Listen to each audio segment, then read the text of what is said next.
Hello everyone, welcome to my YouTube channel Pradeep Legal Desk and Advocate Pradeep. మనం class start చేసే ముందు ఒకసారి గత క్లాస్లో మనం ఎక్కడి వరకు చదివామో క్విక్ రీక్యాప్ చేసుకుందాం. ఎందుకంటే కొత్త సెక్షన్లోకి వెళ్లే ముందు గతంలో చదివిన కాన్సెప్ట్స్ క్లియర్గా ఉంటే తర్వాత వచ్చే సెక్షన్స్ చాలా సులభంగా అర్థమవుతాయి అన్నమాట. మనం ఈ బిఎన్ఎస్ లెక్చర్ సిరీస్లో ప్రీవియస్ క్లాసెస్లో సెక్షన్ 63 మరియు సెక్షన్ 64ని కంప్లీట్ చేశాం. సెక్షన్ 63లో రేప్ డెఫినేషన్ గురించి చదివాం. ఆ తర్వాత సెక్షన్ 64లో పనిష్మెంట్ ఫర్ రేప్ గురించి డీటెయిల్గా తెలుసుకున్నాం. ఈ రెండు సెక్షన్స్ చాలా ఇంపార్టెంట్, ఎందుకంటే రేప్కి సంబంధించి తర్వాత వచ్చే సెక్షన్స్ అన్నీ ఈ రెండు సెక్షన్స్లో ఉన్న బేసిక్ కాన్సెప్ట్స్ మీదే ఆధారపడి ఉంటాయి. కాబట్టి ముందుగా వాటిని ఒక్కసారి గుర్తు చేసుకొని తర్వాత మనం నెక్స్ట్ సెక్షన్స్లోకి వెళ్దాం. సెక్షన్ 63లో మనకి రేప్ అంటే ఏంటి అంటే రేప్ డెఫినేషన్ గురించి చెప్పారు. ఆ తర్వాత సెక్షన్ 64లో రేప్కి సంబంధించిన పనిష్మెంట్ని రెండు సబ్సెక్షన్స్గా మనం అర్థం చేసుకున్నాం. Subsection 1 general punishment, subsection 2 special సర్కమ్స్టాన్సెస్కి సంబంధించింది. సెక్షన్ 63లో రేప్ డెఫినేషన్ గురించి చదివామన్నాం కదా, అక్కడ లా ప్రకారం సెక్షువల్ ఇంటర్ కోర్స్గా పరిగణించే 4 యాక్ట్స్ గురించి వివరంగా తెలుసుకున్నాం. మొదటిది పెనిస్ ద్వారా పెనట్రేషన్, రెండవది manipulation of any part of the body of that woman, మూడవది insertion of any object or any part of the body of that man but not being the penis, నాలుగవది application of mouth to the vagina, urethra or anus of that woman. అంటే section 63లోని clauses A నుండి D వరకు ఉన్న ఈ 4 యాక్ట్స్నే మనం ముందుగా cover చేసాం. కానీ మనం ఏం చెప్పుకున్నాం, ఈ 4 యాక్ట్స్ జరిగినంత మాత్రాన అది రేప్ అయిపోదు. ఎందుకంటే ఇవి సెక్షువల్ ఇంటర్ కోర్స్ని మాత్రమే డిఫైన్ చేస్తాయి. అయితే అది రేప్ ఎప్పుడవుతుంది, దానికి సమాధానం సెక్షన్ 63లో తర్వాత ఇచ్చిన 7 సర్కమ్స్టాన్సెస్లో ఏదైనా ఒక్కటి ఫుల్ఫిల్ అయితే అప్పుడే ఆ సెక్షువల్ ఇంటర్ కోర్స్ రేప్గా పరిగణించబడుతుంది అనమాట. మనం ఆ 7 సర్కమ్స్టాన్సెస్లో కొన్ని చూస్తే అగైనెస్ట్ ద విల్ జరిగిన, వితౌట్ కన్సెంట్ జరిగిన, ఆ women incapable of giving consent అయినా, ఆమె ఏజ్ 18 years కంటే తక్కువ అయినా, ఆమె ఫియర్ వల్ల కన్సెంట్ ఇచ్చిన, లేదా తన హస్బెండ్ అనుకొని కన్సెంట్ ఇచ్చింది కానీ ఆ పర్సన్కి తన హస్బెండ్ కాదని తెలిసినా కూడా ఆ మిస్కన్సెప్షన్ని ఉపయోగించుకున్నా, ఇలా మొత్తం 7 సర్కమ్స్టాన్సెస్ని మనం చదివాం. కాబట్టి సెక్షన్ 63లోని క్లాజ్ ఏ నుండి క్లాజ్ డి వరకు ఉన్న ఈ 4 యాక్ట్స్లో ఏదైనా ఒకటి ఆ 7 సర్కమ్స్టాన్సెస్లో ఏదైనా ఒక దానితో కలిసి జరిగితే దాన్నే లా రేప్గా పరిగణిస్తుంది అనమాట. తర్వాత సెక్షన్ 64లో పనిష్మెంట్ ఫర్ రేప్, రేప్కి సంబంధించిన పనిష్మెంట్ గురించి చదివాం.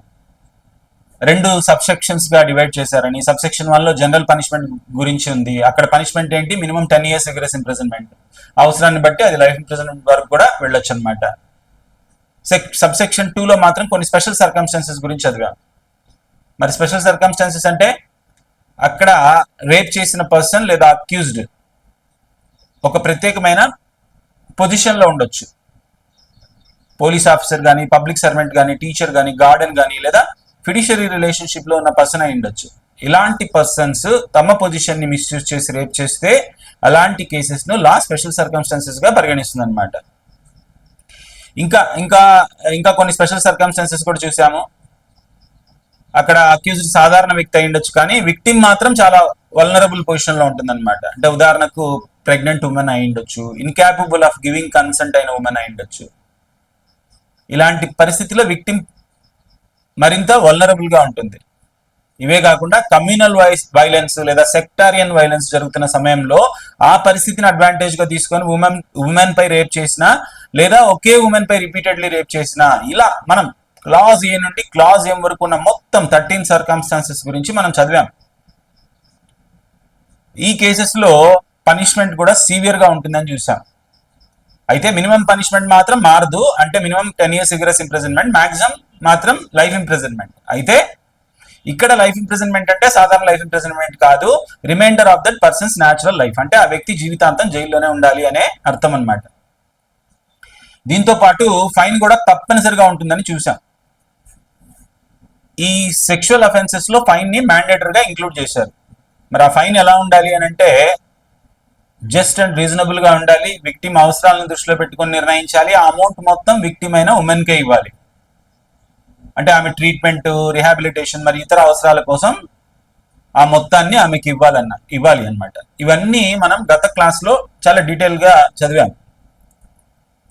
ఇప్పుడు మనం నెక్స్ట్ ఇంపార్టెంట్ సెక్షన్ అయిన సెక్షన్ 65 గురించి చూద్దాం. Section 65 punishment for rape in certain cases గురించి. ఇందులో మళ్ళీ 2 సబ్ సెక్షన్స్ ఉన్నాయి. ఇది వేరాక్ట్ లో ఉన్న ఇన్ఫర్మేషన్ ఇక్కడ ఉంచాను, ఒక్కసారి పాజ్ చేసి ఒకసారి చదవండి. ఈ సెక్షన్ లోకి వెళ్లే ముందు మనం ఒక విషయాన్ని గమనిస్తే, రేప్ కి సంబంధించిన అంటే ఈ సెక్షన్స్ ని అబ్జర్వ్ చేస్తే క్రైమ్ ఎంత హీనియస్ గా, ఎంత సీరియస్ గా మారుతుందో దానికి అనుగుణంగానే పనిష్మెంట్ కూడా పెరుగుతూ వస్తుంది. క్రిమినల్ జ్యూరిస్ప్రుడెన్స్ లో కూడా ఫండమెంటల్ ప్రిన్సిపల్ ఉంది, the graver the crime the greater the punishment. అంటే క్రైమ్ ఎంత తీవ్రమైతే పనిష్మెంట్ కూడా అంత కఠినంగా ఉంటుంది. అందుకే మొదట మనం జనరల్ పనిష్మెంట్ గురించి చదివాం, ఆ తర్వాత కొన్ని స్పెషల్ సర్కమ్స్టాన్సెస్ గురించి చదివాం. అంటే ఆ స్పెషల్ సర్కమ్స్టాన్సెస్ ఏవి? సమాజం నమ్మకం ఉంచే పర్సన్స్, లేదా ఇన్సెస్ట్ నేచర్ ఉన్న అఫెన్సెస్, అంటే ఫాదర్, అంకుల్, మెటర్నర్ అంకుల్ ఇలాంటి పర్సన్స్ రేప్ చేసిన, లేదా ఆర్మ్డ్ ఫోర్సెస్ లో ఉన్న పర్సన్ తన పొజిషన్ ని మిస్యూజ్ చేసి ఇలాంటి క్రైమ్ చేసిన. అంటే ఇక్కడ సిచ్యువేషన్ ఏమి, లా ఇలాంటి వాళ్లకు ప్రొటెక్షన్ ఇవ్వమని, సెక్యూరిటీ కల్పించమని ప్రత్యేకమైన డ్యూటీ మరియు రెస్పాన్సిబిలిటీ ఇచ్చింది. కానీ వీళ్ళు ఏం చేశారు, అదే పొజిషన్ ని మిస్యూజ్ చేసి క్రైమ్ చేస్తున్నారు. అలాంటి కేసెస్ అన్ని కూడా సెక్షన్ 64 సబ్ సెక్షన్ 2లోని స్పెషల్ సర్కమ్స్టాన్సెస్ లోకే వస్తాయి. అందుకే అలాంటి కేసెస్ లో పనిష్మెంట్ కూడా మరింత కఠినంగా ఉంటుందన్నమాట. కానీ ఇక్కడతో ఈ పనిష్మెంట్ అనేది పూర్తి కాదు. లా ఇంకా ఇలాంటి కొన్ని సెక్షన్స్ ని ప్రత్యేకంగా, ఇంకా కొన్ని సెక్షన్స్ ఉన్నాయి, వాటిని ప్రత్యేకంగా కన్సిడర్ చేసింది. ఇప్పుడు మొదట అందులో మనం సెక్షన్ 65 గురించి చూస్తున్నాం. దీనిలో వర్డ్స్ ఒకసారి గమనిస్తే పదాలని, హూ ఎవర్ కమిట్స్ రేప్ అనే women under 16 years of age. ఇక్కడ ఒక విషయం గుర్తుంచుకోవాలి, ఒక ఉమెన్ ఏజ్ 18 years పైబడింది అయితే ఆమెపై జరిగిన సెక్షువల్ ఇంటర్ కోర్స్ లో అగైనెస్ట్ హర్ విల్ అయినా లేదా వితౌట్ హర్ కన్సెంట్ అయినా అప్పుడు అది రేప్ అవుతుంది. అంటే అక్కడ అగైనెస్ట్ విల్ లేదా వితౌట్ కన్సెంట్ అనే ఎలిమెంట్ తప్పనిసరిగా ఉండాలి. కానీ ఉమెన్ ఏజ్ 18 years కంటే తక్కువ అయితే పరిస్థితి పూర్తిగా మారిపోతుంది అనమాట. మనం సెక్షన్ 63లో ఇప్పటికీ చదివినట్లుగా ఆమె కన్సెంట్కి లాలో ఎలాంటి వాల్యూ ఉండదు. ఎందుకంటే లా ఏమంటుంది అని అంటే, 18 years పూర్తి కాని పర్సన్కి తాను చేస్తున్న యాక్ట్ యొక్క నేచర్ అండ్ కాన్సిక్వెన్సెస్ పూర్తిగా అర్థం చేసుకుని లీగల్ కన్సెంట్ ఇచ్చే కెపాసిటీ ఉండదని ప్రెజ్యూమ్ చేస్తుంది అనమాట.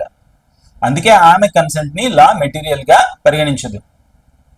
అందుకే 18 years కంటే తక్కువ వయసున్న గర్ల్ పై రేప్ జరిగితే దానికి ప్రత్యేకమైన పనిష్మెంట్ ని లా నిర్దేశించింది. కానీ ఇప్పుడు మనం ఈ సెక్షన్ లో ఇంకా ఒక స్టెప్ ముందుకెళ్తున్నాం. బిలో 18 years మాత్రమే కాదు, అండర్ 16 years, అంటే 16 years కంటే తక్కువ వయసు ఉన్న గర్ల్ పై రేప్ జరిగితే దానికి పనిష్మెంట్ ఇంకా కఠినంగా ఉంటుంది అని. ఇప్పటి వరకు మనం సెక్షన్ 64లోని 2 సబ్ సెక్షన్స్ లో చూసింది ఏంటి, మినిమం పనిష్మెంట్ ఎంత, 10 years రిగ్రెస్ ఇంప్రిజన్మెంట్. కానీ సెక్షన్ 65లో మాత్రం ఇప్పుడు ఈ సెక్షన్ లో minimum punishment 20 years rigorous imprisonment అనమాట. సరే, మనం ఆల్రెడీ చెప్పుకున్నాం, సింపుల్ ఇంప్రిజన్మెంట్ అంటే వితౌట్ లేబర్, రిగ్రెస్ ఇంప్రిజన్మెంట్ అంటే విత్ లేబర్. కాబట్టి ఈ సెక్షన్ లో కనీస శిక్షే 20 సంవత్సరాల రిగ్రెస్ ఇంప్రిజన్మెంట్ అనమాట. మినిమం పనిష్మెంటే 20 years రిగ్రెస్ ఇంప్రిజన్మెంట్.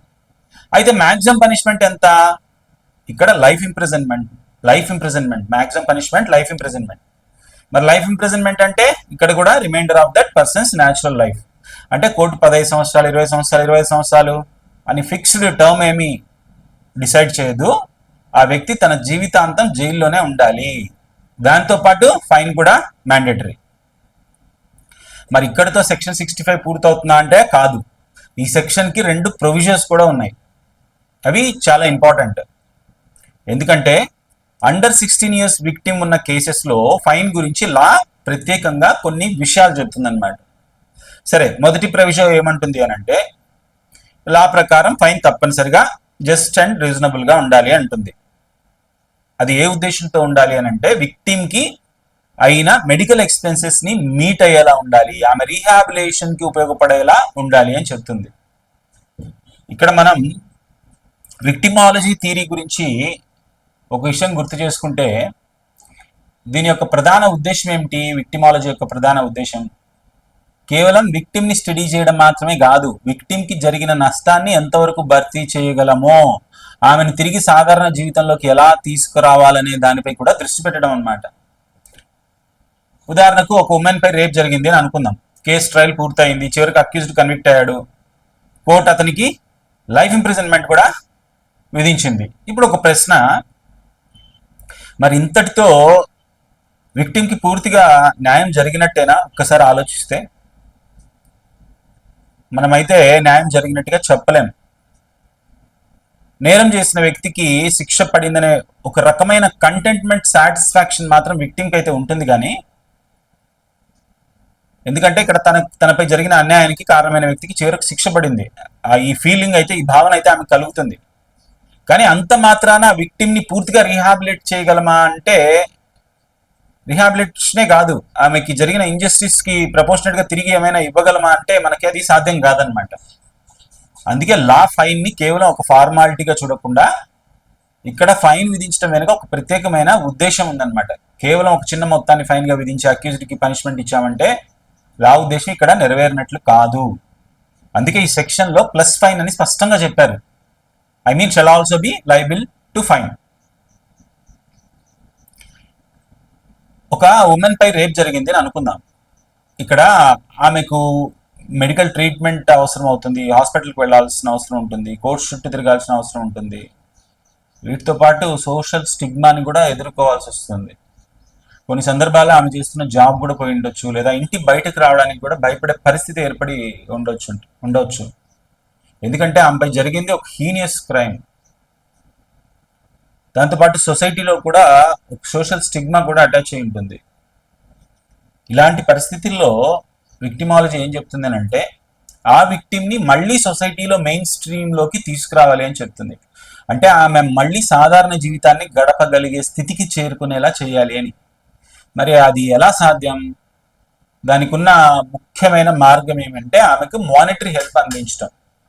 అలా చేస్తే ఆమెకు అవసరమైన మెడికల్ కేర్, అవసరమైన కేర్ అండ్ అటెన్షన్ సులభంగా ఆమెకు అందుబాటులోకి వస్తాయి. అంతేకాదు, ఆమె తిరిగి తన జీవితాన్ని పునర్నిర్మించుకోవడానికి, అంటే రీహాబిలిట్ కావడానికి కూడా అది ఉపయోగపడుతుంది అనమాట. ఎందుకంటే ఇక్కడ కొంతకాలం వరకు ఆ సోషల్ స్టిగ్మా నుంచి, ఆ మెంటల్ ట్రామా నుంచి బయటపడడం ఆమెకు అంత సులభం కాదు. అలాంటి సమయంలో కనీసం ఆర్థిక ఇబ్బందులు లేకుండా తన జీవితాన్ని కొనసాగించే అవకాశమైనా ఆమెకి ఉండాలి. ఆమె ఏదైనా జాబ్ చేస్తూ ఉంటే ఆ ఘటన కారణంగా ఆమె ఆ ఇన్సిడెంట్ కారణంగా ఆమె ఇన్కమ్ కూడా కోల్పోయి ఉండొచ్చు, లేదా వేరే ఏ విధమైన ఫైనాన్షియల్ లాస్ జరిగినా వాటన్నింటినీ ఇక్కడ కోర్టు పరిగణలోకి తీసుకుంటుంది అనమాట. మనం ఇప్పటికే చదివినట్లుగా రేప్ కేసెస్ లో కేవలం ఫిజికల్ హార్మ్ మాత్రమే జరగదు, విక్టిమ్ కి సైకలాజికల్ హార్మ్ కూడా జరుగుతుంది. హానరబుల్ సుప్రీంకోర్టు కూడా అనేక తీర్పుల్లో రేప్ అనేది అత్యంత హీనియస్ అఫెన్సెస్ లో ఒకటని పేర్కొంది. ఎందుకంటే ఇది కేవలం ఒక ఉమెన్ శరీరంపై జరిగే దాడి మాత్రమే కాదు, ఆమె ఇంటిగ్రిటీ, డిగ్నిటీ మరియు బాడీలీ అటానమీపై జరిగే తీవ్రమైన దాడి. ఒక ఉమెన్ ని ఒక వ్యక్తిగా కాకుండా కేవలం ఒక ఆబ్జెక్ట్ లాగా చూసే ఈ మనస్తత్వాన్ని ఇది ప్రతిబింబిస్తుంది అనమాట. ఈ అన్ని విషయాలను దృష్టిలో పెట్టుకునే లా ఈ ప్రొవిజన్ ని చేర్చింది. ఇవి కొత్తవి కాదు, ఇంతకుముందు ఐపీసీలో కూడా ఈ ప్రొవిజన్స్ ఉండేవి. ఇప్పుడు ఇది అదే ప్రొవిజన్స్ ని బిఎన్ఎస్ లో కూడా కొనసాగించారనమాట. సరే, అయితే ఈ మొదటి ప్రొవిజన్ సారాంశం ఏంటి? కోర్టు విధించే ఫైన్ కేవలం ఫార్మాలిటీ కోసం ఉండకూడదు, అది జస్ట్ అండ్ రీజనబుల్ గా ఉండాలి. అంటే ఆ ఉమెన్ కి అయినా మెడికల్ ఎక్స్పెన్సెస్ ఎంత, ఆమె రీహాబిలిటేషన్ కి ఎంత అమౌంట్ అవసరం, ఈ అన్ని అంశాలను పరిగణలోకి తీసుకున్న తర్వాత కోర్టు తగిన ఫైన్ నిర్ణయించాలి అని ప్రొవిజన్ చెప్తుంది. సరే, మరి ఇప్పుడు రెండో ప్రొవిజన్ చూస్తే, సెకండ్ ప్రొవిజన్ ఏం చెప్తుందో చూస్తే, కోర్టు విధించిన ఫైన్ మొత్తం కూడా విక్టిమ్కే చెల్లించాలి అని చెప్తుంది. అంటే అక్యూజ్డ్ దగ్గర నుంచి 5 లక్షల 7 లక్షల 50,000 లక్ష రూపాయలైనా ఏ అమౌంట్ అయినా అక్యూజ్డ్ కన్విక్ట్ అయిన తర్వాత పనిష్మెంట్ లో భాగంగా రికవర్ చేసిన ఫైన్ మొత్తం విక్టిమ్కే చెల్లించాలి అని ఈ ప్రొవిజన్ చెప్పేది. మరి ఇక్కడ మీకు ఒక డౌట్ రావచ్చు కదా, ఒకవేళ అక్యూజ్డ్ దగ్గర అంత మొత్తం రికవర్ చేయడానికి తగినంత ప్రాపర్టీ లేకపోతే, మనీ లేకపోతే అప్పుడు విక్టిమ్ పరిస్థితి ఏంటి? మరి ఆమె కాంపెన్సేషన్ ఎలా లభిస్తుంది? లా ఆ పరిస్థితిని కూడా దృష్టిలో పెట్టుకుంటుంది అనమాట. అలాంటి సందర్భాల్లో స్టేట్ విక్టిమ్ కాంపెన్సేషన్ స్కీమ్ కానీ సెంట్రల్ విక్టిమ్ కాంపెన్సేషన్ స్కీమ్ వంటి స్కీమ్స్ ద్వారా కూడా విక్టిమ్ కి కాంపెన్సేషన్ అందించే అవకాశం ఉంటుంది. మరి అయితే ఈ రెండో ప్రొవిజో ప్రధానంగా చెప్పే విషయం ఏంటంటే, ఫైన్ విధించే సమయంలో కోర్టు అన్ని సర్కమ్స్టాన్సెస్ ని పరిగణలోకి తీసుకోవాలి అని చెప్తుంది. ఉదాహరణకు కోర్టు కానీ మెడికల్ ఎక్స్పెన్సెస్ అలాగే రీహాబిలిటేషన్ అవసరాలను కూడా పరిగణలోకి తీసుకొని, ఒకవేళ 5 లక్షలు అవసరమని నిర్ణయించిందని అనుకుందాం కోర్టు, కానీ ఆ ఫైన్ విధించే సమయంలో అక్యూజ్ దగ్గర రికవర్ చేయడానికి ఉన్న మొత్తం ఒకవేళ అతని దగ్గర ప్రాపర్టీ అంటే ఉదాహరణకు ఒక 2 లక్షలు మాత్రమే ఉందని తేలింది, అంతకు మించి రికవర్ చేయడానికి అతని దగ్గర ఎలాంటి అసెట్స్ లేవు. అప్పుడు మిగిలిన అమౌంట్ పరిస్థితి ఏంటి? దీనివల్ల విక్టిమ్ కాంపెన్సేషన్ పొందే హక్కు పోతుందా అని అంటే పోదు. విక్టిమ్ కి కాంపెన్సేషన్ పొందే హక్కు అలాగే ఉంటుంది. అలాంటి సిచ్యువేషన్స్ లో మాత్రం స్టేట్ విక్టిమ్ కాంపెన్సేషన్ స్కీమ్ లేదా ఇతర వర్తించే కాంపెన్సేషన్ స్కీమ్స్ ద్వారా ఆమెకు అవసరమైన ఫైనాన్షియల్ అసిస్టెన్స్ అనేది అందించవచ్చు. కాబట్టి ఈ రెండో ప్రొవిజన్ ద్వారా లా చెప్పదలుచుకున్న విషయం ఏంటంటే, మొదటగా court just and reasonable fine ని నిర్ణయించాలి. ఆ ఫైన్ ని సాధ్యమైనంత వరకు అక్యూజ్ నుంచి రికవర్ చేయాలి. ఒకవేళ అది పూర్తిగా సాధ్యం కాకపోయినా దానివల్ల విక్టిమ్ హక్కు ఎక్కడ దెబ్బతినదు. లాలో ఉన్న విక్టిమ్ కాంపెన్సేషన్ స్కీమ్స్ ద్వారా ఆమెకు తగిన ఆర్థిక సాయం అందించే అవకాశం ఉంటుందన్నమాట. ఓకేనా, ఇక్కడ వరకు క్లియర్ కదా? సరే, సెక్షన్ 65లో ఇంకో ముఖ్యమైన భాగం ఉంది. అదేమి అంటే, ఇప్పటి వరకు మనం చదివింది విక్టిమ్ ఏజీ 16 సంవత్సరాల కంటే తక్కువ ఉంటే ఏ పనిష్మెంట్ ఉంటుందో చూసాం. ఈ సెక్షన్ 55లో లా ఇంకా చెప్తుందన్నమాట. ఇదే సెక్షన్ 65లో ఇంకో అగ్రవేటెడ్ సర్కమ్స్టాన్స్ ని కూడా ప్రత్యేకంగా చెప్పింది. అదేంటంటే, విక్టిమ్ ఏజ్ 12 years కంటే కూడా తక్కువ ఉంటే అలాంటి సందర్భాల్లో పనిష్మెంట్ అనేది ఎలా ఉంటుందని చెప్పింది. ఇంకా కఠినంగా మారుతుంది కదా, ఇప్పుడు 16 కాదు 12 years కంటే తక్కువ. సరే, ఇలాంటి సిచ్యువేషన్లో ముందుగా మనం మినిమం పనిష్మెంట్ చూస్తే మినిమం 20 years రిగ్రెస్ ఇంప్రిజన్మెంట్, అంటే కనీసం 20 సంవత్సరాల రిగ్రెస్ ఇంప్రిజన్మెంట్ తప్పనిసరిగా ఉంటుంది. ఇక్కడ వరకు మనం అండర్ 16 years కేసులో ఉన్న పనిష్మెంట్ ఇది ఒకేలా ఉంటుంది. తర్వాత మాక్సిమం పనిష్మెంట్ ఏంటి అంటే లైఫ్ ఇంప్రిజన్మెంట్. ఇక్కడ కూడా లైఫ్ ఇంప్రిజన్మెంట్ అంటే reminder of that person's natural life, అంటే ఆ వ్యక్తి జీవితాంతం జైల్లోనే ఉండాలి. దాంతోపాటు ఫైన్ కూడా తప్పనిసరిగా ఉంటుంది. ఈ భాగం కూడా అండర్ 16 years కేసులో ఉన్న పనిష్మెంట్తో ఒకేలా ఉందన్నమాట. అయితే ఇక్కడ ముఖ్యమైన తేడా ఏంటి అంటే, ఈ సెక్షన్లో ఇదే సెక్షన్లో చివరగా ఆర్ విత్ డెత్ అని అన్నారు. అంటే అవసరమైతే డెత్ సెంటెన్స్ కూడా విధించవచ్చు అనమాట. అంటే అండర్ 16 years కేసులో మనం ఏం చూసాం, మినిమం ఎంత 20 years రిగ్రెస్ ఇంప్రిజన్మెంట్, మాక్సిమం ఎంత లైఫ్ ఇంప్రిజన్మెంట్, అంటే reminder of that person's natural life. కానీ విక్టిమ్ ఏజ్ 12 years కంటే తక్కువ అయితే ఈ రెండు పనిష్మెంట్స్ తో పాటు డెత్ సెంటెన్స్ విధించే అవకాశాన్ని కూడా ఇక్కడ లా కల్పించింది అనమాట. అయితే అది ప్రతి కేసులో తప్పనిసరిగా ఇవ్వాల్సిందే అని కాదు, కేసులోని ఫ్యాక్ట్స్ సర్కమ్స్టాన్సెస్ ని పరిగణలోకి తీసుకొని కోర్టు తగిన సందర్భంలో డెత్ సెంటెన్స్ కూడా విధించవచ్చు. ఓకేనా, ఇక్కడ ఏం కంపల్సరీ అని కదా, ఓకేనా. ఓకే, ఇక్కడతో మనకి సెక్షన్ 65 కంప్లీట్ అయిపోయింది. నెక్స్ట్ సెక్షన్ 66 గురించి చూద్దాం. Punishment for causing death or resulting in persistent vegetative state of victim. బెరాక్ట్ లో ఉన్న ప్రొవిజన్ ఇది ఉంచాము ఇక్కడే, అలాగే చూడండి, చదవండి. ఈ సెక్షన్ ఏ సిచ్యువేషన్ గురించి మాట్లాడుతుందంటే, ఇక్కడ రేప్ చేసిన పర్సన్ కేవలం రేప్ చేయడమే కాదు, ఆ సమయంలో చేసిన యాక్ట్స్ వల్ల విక్టిమ్ మరణానికి కూడా కారణం అవుతాడు, లేదా ఆమెను పర్సిస్టెంట్ వెజిటేటివ్ స్టేట్ లోకి తీసుకెళ్తాడు. పర్సిస్టెంట్ వెజిటేటివ్ స్టేట్ అంటే అంటే ఇలాంటి పరిస్థితిలో అంటే బయటకు చూసే వారికి అన్ని సాధారణంగా కనిపిస్తాయి. అంటే ఆమె బ్రీతింగ్ చేస్తూనే ఉంటుంది, సాధారణంగా శ్వాస తీసుకుంటున్నట్లే కనిపిస్తుంది. అంతేకాదు ఆమెకు స్లీప్ సైకిల్ కూడా ఉంటుంది, కొంతసేపు నిద్రపోతుంది, మరి కొంతసేపు మేలుకొని ఉంటుంది, కొన్నిసార్లు కళ్ళు తెరిచి ఉండొచ్చు.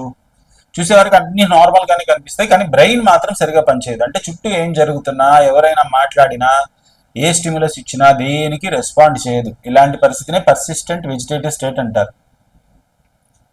మరి సెక్షన్ 66లో స్టార్టింగ్ లో ఏముందో చూస్తే, whoever commits an offence under section 64 subsection 1 or section 64 subsection 2.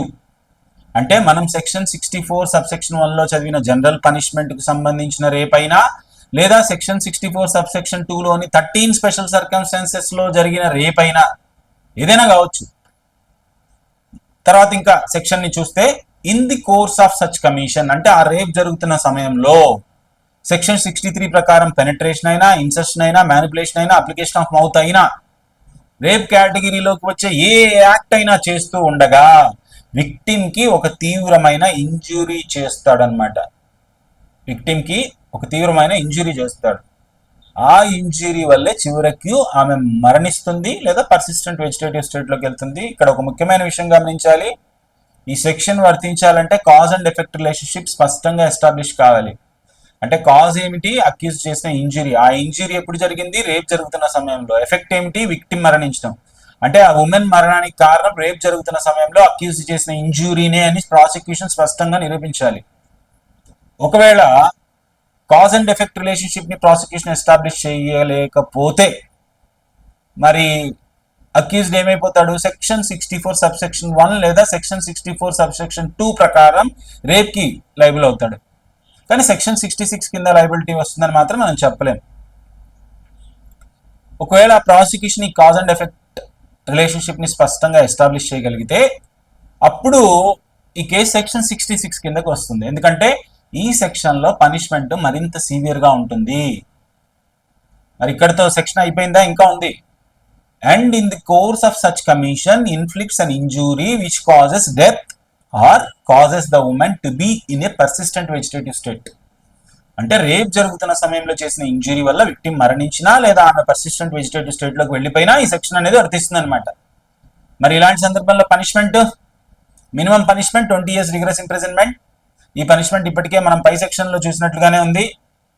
Maximum punishment life imprisonment. ఇక్కడ కూడా లైఫ్ ఇంప్రిజన్మెంట్ అంటే reminder of that person's natural life, అంటే వ్యక్తి జీవితాంతం జైల్లోనే ఉండాలి. దీనితో పాటు ఫైన్ కూడా తప్పనిసరిగా ఉంటుంది. ఇక్కడ వరకు పనిష్మెంట్ లో అసలు ఎలాంటి మార్పు లేదు. అయితే ఇక్కడ కూడా ఒక అదనపు ప్రొవిజన్ ఉంది, అదే డెత్ సెంటెన్స్. అంటే అవసరమైతే కోర్టు డెత్ సెంటెన్స్ కూడా విధించవచ్చు.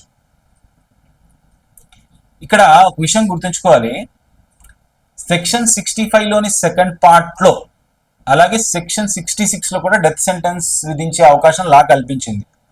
అయితే ఇక్కడ మీరు బాగా అబ్జర్వ్ చేయాలి, గుర్తుపెట్టుకోవాలి. ఇవన్నీ మళ్ళీ మళ్ళీ ఎందుకు రిపీట్ చేస్తున్నాను అని అంటే, ఈ రెండు సెక్షన్స్ మధ్య ఒక ముఖ్యమైన తేడా ఉంది. మీరు బాగా అబ్జర్వ్ చేస్తే సెక్షన్ 65లో విక్టిమ్ ఏజ్ 12 years కంటే తక్కువ ఉండాలి, అప్పుడు మాత్రమే డెత్ సెంటెన్స్ విధించే అవకాశం ఉంటుంది. కానీ సెక్షన్ 66లో మాత్రం విక్టిమ్ ఏజ్ తో ఎలాంటి సంబంధం లేదు. విక్టిమ్ ఏ వయసులో ఉన్నా రేప్ జరుగుతున్న సమయంలో అక్యూజ్ చేసిన ఇంజురీ వల్ల ఆమె మరణించినా, లేదా పర్సిస్టెంట్ వెజిటేటివ్ స్టేట్ లోకి వెళ్ళినా, ఆ సందర్భంలో కూడా కోర్టు డెత్ సెంటెన్స్ అనేది విధించవచ్చు అనమాట. అయితే మినిమం పనిష్మెంట్ మాత్రం 20 years రిగ్రెస్ ఇంప్రిజన్మెంట్. అవసరమైతే లైఫ్ ఇంప్రిజన్మెంట్ కూడా విధించవచ్చు. ఇక్కడ కూడా లైఫ్ ఇంప్రిజన్మెంట్ అంటే reminder of that person's natural life. ఓకేనా, ఇక్కడ వరకు మనకి సెక్షన్ 66 కంప్లీట్ అయిపోయింది. నెక్స్ట్ సెక్షన్ లోకి వెళ్దాం. Section 67, sexual intercourse by husband upon his wife during separation. Sexual intercourse by husband upon his wife during separation. ఈ section లో రేప్ అనే వర్డ్ ని ఎక్కడ ఉపయోగించలేదు. ఇక్కడ లా ఉపయోగించిన పదం సెక్షువల్ ఇంటర్కోర్స్. అంటే హస్బెండ్ తన వైఫ్ తో సెక్షువల్ ఇంటర్కోర్స్ చేశాడని మాత్రమే చెప్తుందన్నమాట. మరి మీకు డౌట్ రావాలి కదా, మ్యారిటల్ రేప్ అయితే ప్రస్తుతం ఇండియాలో క్రైమ్ కాదు కదా, మరి సెక్షన్ అవసరం ఏంటి? దానికి కారణం ఏమంటే, ఈ సెక్షన్ సాధారణ హస్బెండ్ వైఫ్ రిలేషన్షిప్ గురించి కాదు, జ్యుడిషియల్ సపరేషన్ లో ఉన్న హస్బెండ్ అండ్ వైఫ్ గురించి మాట్లాడుతుంది. మరి జ్యుడిషియల్ సపరేషన్ అంటే మనం ఫ్యామిలీ లాస్ చదివినప్పుడు ఒక విషయాన్ని గమనిస్తాం. సాధారణంగా ఏ ఫ్యామిలీలో అయినా నేరుగా డైవోర్స్ ని ప్రోత్సహించదు అనమాట. ఎందుకంటే కోర్టుకి కూడా ఒక ముఖ్యమైన బాధ్యత ఉంటుంది. భార్యాభర్తల మధ్య వచ్చిన ఏదైతే విభేదాలు ఉంటాయో సాధ్యమైనంత వరకు పరిష్కరించి ఆ కుటుంబాన్ని నిలబెట్టేందుకు ప్రయత్నించాలి అని బాధ్యత ఉంటుంది కోర్టు పైన. వారి మధ్య రీకన్సైలేషన్ జరిగే అవకాశం ఉంటే దాన్ని ప్రోత్సహించాలి. అందుకే డైవర్స్ పిటిషన్ కోర్టు ముందు వచ్చిన వెంటనే ప్రతి కేసులో డైవర్స్ ఇవ్వరు. కొన్ని సందర్భాల్లో భార్యాభర్తలు మరోసారి కలిసి జీవించే అవకాశం కల్పించడానికి కొంత సమయం ఇస్తుంది అనమాట. దానిలో భాగంగానే వర్తించే లా ప్రకారం ముందుగా జ్యుడిషియల్ సపరేషన్ ఆర్డర్ అనేది ఇవ్వచ్చు. అంటే ఉదాహరణకు హిందూ మ్యారేజ్ యాక్ట్ ప్రకారం మాట్లాడితే కోర్టు జ్యుడిషియల్ సపరేషన్ ఆర్డర్ అనేది ఇవ్వచ్చు. దాని ఉద్దేశం ఏంటి? భార్యాభర్తలకు తమ నిర్ణయాన్ని మరోసారి ఆలోచించుకోవడానికి, అలాగే మళ్ళీ కలిసి జీవించే అవకాశం కల్పించడానికి అనమాట ఇది. ఎందుకంటే ఒక్కసారి డైవోర్స్ గ్రాంట్ అయితే ఆ మ్యారేజ్ అనేది ఎండ్ అయిపోతుంది కదా. కానీ జ్యుడిషియల్ సపరేషన్ లో మాత్రం మ్యారేజ్ ఇంకా కొనసాగుతూనే ఉంటుంది. కాబట్టి ఇద్దరు అనుకుంటే తిరిగి కలిసి వాళ్ళ ఫ్యామిలీ లైఫ్ ని కొనసాగించే అవకాశం ఉంటుంది అనమాట. మరి జ్యుడిషియల్ సపరేషన్ సమయంలో వారి స్టేటస్ ఏంటి? జ్యుడిషియల్ సపరేషన్ ఆర్డర్ వచ్చినంత మాత్రాన వారి మ్యారిటల్ స్టేటస్ అనేది మారిపోదు. వాళ్ళు ఇంకా హస్బెండ్ అండ్ వైఫ్ గానే కన్సిడర్ చేయబడతారు. అంతేకాదు ఇద్దరిలో ఎవరు ఇంకొకరిని మ్యారేజ్ చేసుకోలేరు అనమాట. ఒకవేళ అలా చేశారనుకో అది బైగమికి లయబుల్ అయ్యే అవకాశం ఉంటుంది. అంటే వాళ్ళు చట్టపరంగా హస్బెండ్ వైఫ్ గానే ఉంటారు, కానీ కోర్టు ఆర్డర్ ప్రకారం వేరువేరుగా జీవిస్తారనమాట. ఆ తర్వాత ఒకవేళ ఇద్దరు అనుకుంటే మళ్ళీ కలిసి తమ మ్యారేజ్ ని కంటిన్యూ చేసుకోవచ్చు. దీన్ని జ్యుడిషియల్ సపరేషన్ అంటారు. ఇది ఒక లీగల్ ఆర్డర్, అంటే కోర్టు ఇచ్చే సపరేషన్ ఆర్డర్ అనమాట. మళ్ళీ ఇక్కడ ఇంకొక విషయం గుర్తుంచుకోవాలి, ఇది మనమే నిర్ణయించుకున్న సపరేషన్ కాదు. అంటే కొంతకాలం, ఉదాహరణకు హస్బెండ్ అండ్ వైఫ్ కొంతకాలం వేరుగా ఉందామని ఇద్దరు పరస్పర అంగీకారంతో నిర్ణయించుకున్నారని అనుకోండి. ఆ సిచ్యువేషన్ లో హస్బెండ్ వైఫ్ తో సెక్షువల్ ఇంటర్ కోర్స్ చేసినా అది సెక్షన్ లోకి రాదు, సెక్షన్ 67 లోకి రాదు. ఎందుకంటే సెక్షన్ 67 వర్తించాలంటేనే ముందుగా జ్యుడిషియల్ సపరేషన్ ఆర్డర్ ఉండాలి. అంటే కాంపిటెంట్ కోర్ట్ ఇచ్చిన ఆర్డర్ ద్వారా సపరేషన్ జరిగి ఉండాలి. మరి జ్యుడిషియల్ సపరేషన్ కి గ్రౌండ్స్ ఏంటి? సాధారణంగా డైవర్స్ ఉండే గ్రౌండ్స్ లో చాలా వరకు ఇక్కడ కూడా వర్తిస్తాయి. అంటే ఉదాహరణకు క్రూయల్టీ, అడల్టరీ మొదలైనటివి. మరి సెక్షన్ లోకి వెళ్దామా? ఒకవేళ కోర్టు జ్యుడిషియల్ సపరేషన్ ఆర్డర్ ఇచ్చింది అని అనుకుందాం. అంటే హస్బెండ్ అండ్ వైఫ్ ఇద్దరు వేరువేరుగా జీవిస్తున్నారు.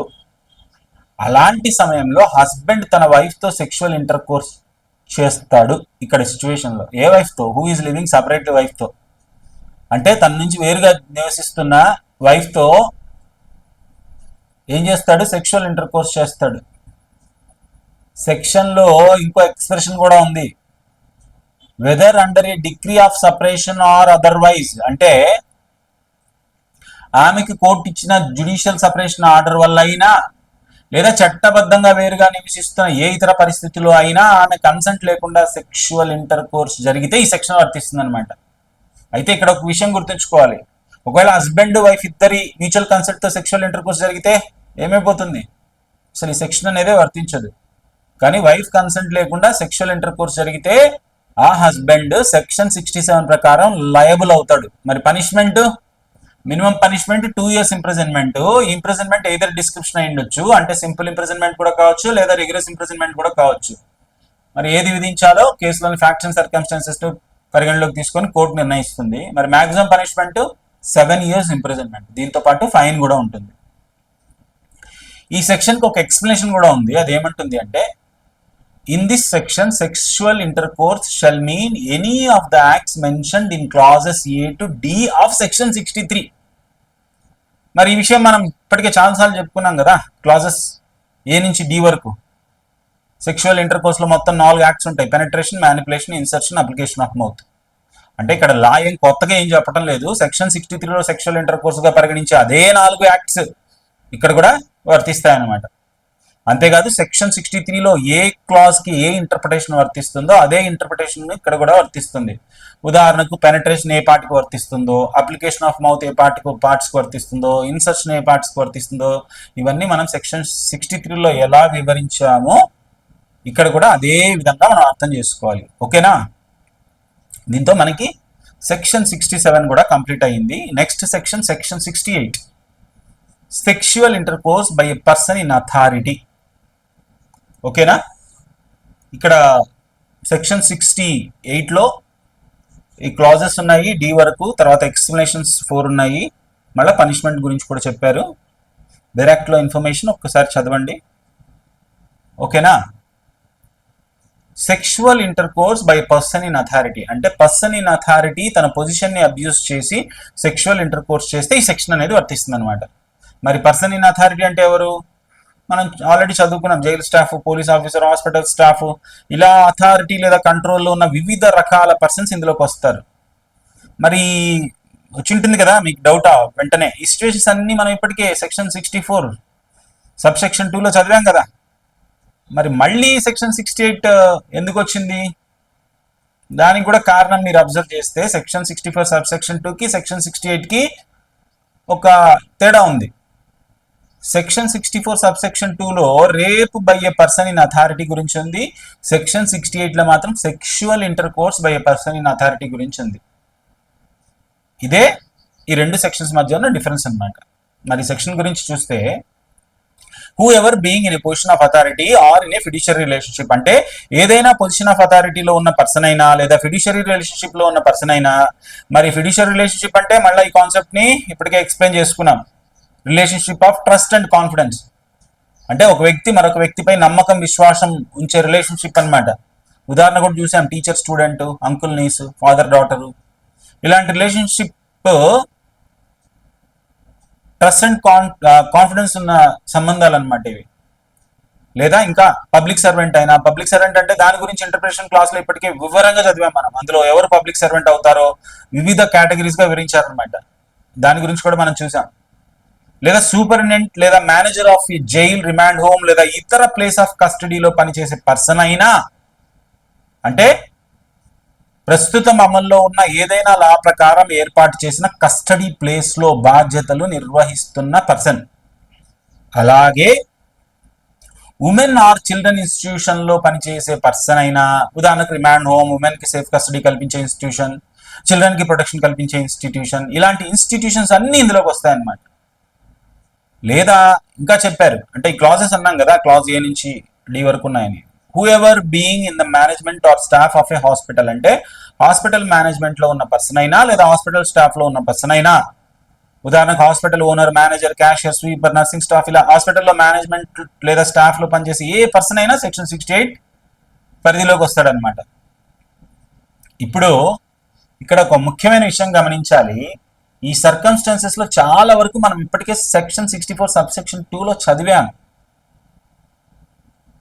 అయితే సెక్షన్ 68లోని ప్రత్యేకత ఏమిటి? దానికి సమాధానం సెక్షన్ లో ఉపయోగించిన ఈ వర్డ్స్ అనమాట. ఇప్పుడు మనం చూసే words abuses such position or fiduciary relationship అంటే ఆ పర్సన్ తన పొజిషన్ ఆఫ్ అథారిటీని లేదా తన ఫిడ్యూషరీ రిలేషన్షిప్ ని మిస్యూజ్ చేస్తాడు. ఉదాహరణకు ఆ పర్సన్ పబ్లిక్ సర్వెంట్ అయి ఉండొచ్చు, లేదా జైల్ లేదా రిమాండ్ హోమ్ స్టాఫ్ అయి ఉండొచ్చు, లేదా హాస్పిటల్ మేనేజ్మెంట్ లేదా హాస్పిటల్ స్టాఫ్ లో ఉన్న పర్సన్ అయి ఉండొచ్చు. అలాంటి పర్సన్ దగ్గరకు తన కస్టడీలోకి లేదా తన ఛార్జ్ లోకి ఒక ఉమెన్ వచ్చింది అని అనుకుంటే, ఆ ఉమెన్ కూడా ఇన్స్టిట్యూషన్ ప్రెమిసెస్ లోనే ఉంది. ఆ పరిస్థితిని ఉపయోగించుకొని ఆ పర్సన్ ఎవరైతే ఉన్నారో ఆ ఉమెన్ తో సెక్షువల్ ఇంటర్ కోర్స్ చేస్తే, అది కూడా ఏమి ఆమె కన్సెంట్ లేకుండా ఇక్కడ జరిగేది కాదు. మరి కన్సెంట్ ఎలా వచ్చింది అంటే ఈ సెక్షన్ అదే చెప్పింది, రెండు పరిస్థితులు చెప్పింది. ఇండ్యూస్ చేసిండొచ్చు, ఆ పర్సన్ సెడ్యూస్ చేసిండొచ్చు. ఇండ్యూస్ చేసిండొచ్చు, సెడ్యూస్ చేసిండొచ్చు. ఇండ్యూస్ అంటే ఒక విధమైన ఒత్తిడి లేదా ప్రభావం చూపించి ఆ పర్సన్ చెప్పిన దానికి అంగీకరించేలా చేయడం అనమాట. అంటే ఉదాహరణకు నువ్వు నా మాట వినకపోతే నీకు ఇబ్బంది కలగజేస్తాను అనే పరిస్థితిని సృష్టించడం అనమాట. మరి సెడ్యూస్ అంటే ఏదైనా బెనిఫిట్ చేయించి ప్రలోభ పెట్టడం అనమాట. అంటే ఉదాహరణకు నువ్వు నాతో సెక్షువల్ ఇంటర్ కోర్స్ చేస్తే నీకు బెనిఫిట్ వస్తుంది అని ఆశ చూపించడం. అలాంటి పరిస్థితిని మనం రేప్తో ఇక్కడ సమానంగా చెప్పలేం, ఎందుకంటే ఇక్కడ ఉమెన్ కన్సెంట్ ఇచ్చింది. కాకపోతే గమనిస్తే ఆ కన్సెంట్ దేని వల్ల వచ్చింది? ఇండ్యూస్మెంట్ వల్ల కావచ్చు లేదా సెడక్షన్ వల్ల కావచ్చు. కన్సెంట్ రావడానికి కారణం ఆ పర్సన్ తన పొజిషన్ ఆఫ్ అథారిటీని లేదా తన ఫిడ్యూషియరీ రిలేషన్షిప్ ని మిస్యూజ్ చేయడమే. అందుకే ఇలాంటి అఫెన్స్ ని రేప్ కేటగిరీలో కాకుండా ప్రత్యేకంగా సెక్షన్ 68లో పనిషబుల్ అఫెన్స్ గా లా గుర్తించింది అనమాట. అందుకే ఈ అఫెన్స్ ని రేప్ డెఫినేషన్ లోకి తీసుకురాలేము, ఎందుకంటే ఇక్కడ ఆబ్సెన్స్ ఆఫ్ కన్సెంట్ ని ప్రూవ్ చేయడం సాధ్యం కాదు. ప్రూవ్ అయ్యేది ఏమిటి? ఉమెన్ కన్సెంట్ ఇచ్చింది అనే విషయం ప్రూవ్ అయింది. అయితే ఆ కన్సెంట్ ఇండ్యూస్మెంట్ వల్ల కావచ్చు లేదా సెడక్షన్ వల్ల కావచ్చు, ఆ పర్సన్ తన పొజిషన్ లేదా అథారిటీని దుర్వినియోగం చేసి ఆ కన్సెంట్ ని పొందాడనమాట. మరి ఇలాంటి అఫెన్స్ కి పనిష్మెంట్ గురించి చూస్తే minimum 5 years rigorous imprisonment, maximum 10 years rigorous imprisonment, దాంతో పాటు ఫైన్ కూడా ఉంటుంది. బాగా గుర్తుపెట్టుకోండి ఇక్కడ ఒక విషయాన్ని, ఈ sexual inter course rape definition లోకి రాదు. అందుకే దీనికి సెక్షన్ 64లో ఉన్నంత కఠినమైన పనిష్మెంట్ ఉండదు. సెక్షన్ 68లో ప్రత్యేకంగా 5 సంవత్సరాల నుండి 10 సంవత్సరాల రిగరస్ ఇంప్రిజన్మెంట్ అలాగే ఫైన్ ని ప్రిస్క్రైబ్ చేస్తుంది అనమాట ఈ సెక్షన్. మళ్ళీ ఈ సెక్షన్ కి మొత్తం 4 ఎక్స్ప్లెనేషన్స్ ఉన్నాయి. మొదటి ఎక్స్ప్లెనేషన్ ఏది ఏమంటుంది? సెక్షువల్ ఇంటర్ కోర్స్ అంటే సెక్షన్ 63లోని క్లాజ్ ఏ నుండి క్లాజ్ డి వరకు ఉన్న అదే 4 యాక్ట్స్ అని పరిగణించాలని చెప్తుంది, కన్సిడర్ చేయాలని. రెండో ఎక్స్ప్లెనేషన్ మనం సెక్షన్ 63లోని మొదటి ఎక్స్ప్లెనేషన్ లో చదివినట్టుగా సెక్షన్ 63లో ఫస్ట్ ఎక్స్ప్లెనేషన్ లో చదివాం, vagina shall also mean the labia majora అనే ఎక్స్ప్లెనేషన్ అనమాట. ఇక్కడ కూడా అలాగే వర్తిస్తుంది. మూడో ఎక్స్ప్లెనేషన్ మనం జైలు, రిమాండ్ హోమ్ లేదా ప్లేస్ ఆఫ్ కస్టడీ గురించి మాట్లాడుతున్నప్పుడు అక్కడ మేనేజ్మెంట్ లో ఉన్న పర్సన్స్ మాత్రమే కాదు, ఆ ఇన్స్టిట్యూషన్ లో ఏదైనా అథారిటేటివ్ పొజిషన్ లో ఉండి అక్కడ ఉన్న ఇన్మేట్స్ పై ప్రభావం లేదా నియంత్రణ కలిగి ఉన్న పర్సన్ అనమాట. తన పొజిషన్ ని మిస్యూజ్ చేస్తే అతను కూడా ఈ సెక్షన్ పరిధిలోకి వస్తాడు అనమాట. నాలుగో ఎక్స్ప్లెనేషన్, ఇది హాస్పిటల్ అంటే ఏంటి చెప్పింది మనకు అక్కడ. ఉమెన్ ఆర్ చిల్డ్రన్స్ ఇన్స్టిట్యూషన్ అంటే ఏంటి అనేది కూడా అనే డెఫినేషన్ ని సెక్షన్ 64లోని ఎక్కడ చూసాం మనం? సెక్షన్ 64లో హాస్పిటల్ అనే డెఫినేషన్ ని సెక్షన్ 64 ఎక్స్ప్లెనేషన్ బి నుంచి తీసుకోవాలి మనం. ఇక్కడ ఇదే చెప్తుంది ఇక్కడ ఎక్స్ప్లెనేషన్ లో. ఉమెన్ ఆర్ చిల్డ్రన్స్ ఇన్స్టిట్యూషన్ అనే డెఫినేషన్ ని సెక్షన్ 64 ఎక్స్ప్లెనేషన్ డి నుంచి తీసుకోవాలి. హాస్పిటల్ అనే డెఫినేషన్ ని సెక్షన్ 64 ఎక్స్ప్లెనేషన్ బి నుంచి తీసుకోవాలి అని చెప్తుంది. మనం చదివాం కదా హాస్పిటల్ గురించి, పేషెంట్స్ కి మెడికల్ ట్రీట్మెంట్ లేదా మెడికల్ కేర్ అండ్ అటెన్షన్ అందించే ప్లేస్ ని హాస్పిటల్ గా పరిగణిస్తారని చదివాం మనం లాస్ట్ క్లాస్లో. అలాగే ఉమెన్ ఆర్ చిల్డ్రన్స్ ఇన్స్టిట్యూషన్ అంటే ప్రస్తుతం అమల్లో ఉన్న ఏదైనా లా ప్రకారం ఏర్పాటు చేయబడిన ఉమెన్ లేదా చిల్డ్రన్ కి కేర్, ప్రొటెక్షన్ లేదా సేఫ్ కస్టడీ కల్పించే ఇన్స్టిట్యూషన్ అని చదివాం. ఓకేనా? ఈ 4 ఎక్స్ప్లెనేషన్స్ ఉన్నాయి ఈ సెక్షన్లో. దీంతో మనకి సెక్షన్ 68 కూడా కంప్లీట్ అయ్యింది. తర్వాత మనం ఈ చాప్టర్లో మిగిలిన సెక్షన్స్ని మనం నెక్స్ట్ క్లాస్లో కొనసాగిద్దాం. ఈ వీడియో కనుక మీకు నచ్చినట్లయితే లైక్ చేయండి, తప్పకుండా షేర్ చేయండి ఎవరికైనా ఉపయోగపడుతుందని అనుకుంటే. అలాగే ప్రదీప్ లీగల్ డెస్క్ యూట్యూబ్ ఛానల్ని సబ్స్క్రైబ్ చేసుకోవడం మర్చిపోవద్దండి. Thank you very much.